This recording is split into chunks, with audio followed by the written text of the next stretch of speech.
Здравейте на всички хора, аз съм Петко и както разбрахте от заглавието, днес ще се учим как да играем правилно футбол. Нека да започваме с трик номер 1.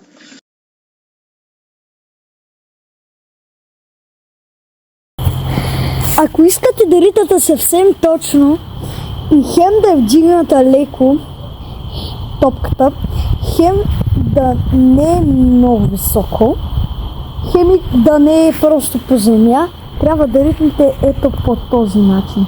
Ще ви се получи ето така.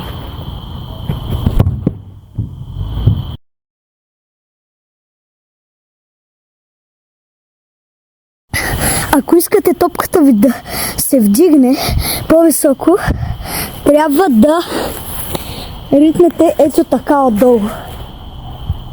И ето така да я вдигнете нагоре. Ще ви се получи ето така.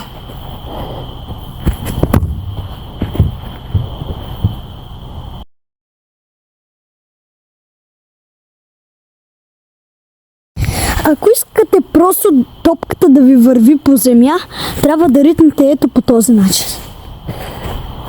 Ето така настрани.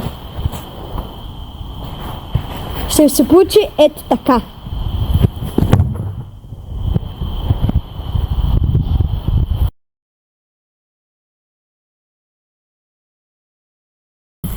Най-добре ще е да пробвате уменията си във врата. Ако това видео ви е харесало, моля абонирайте се за каналът ми.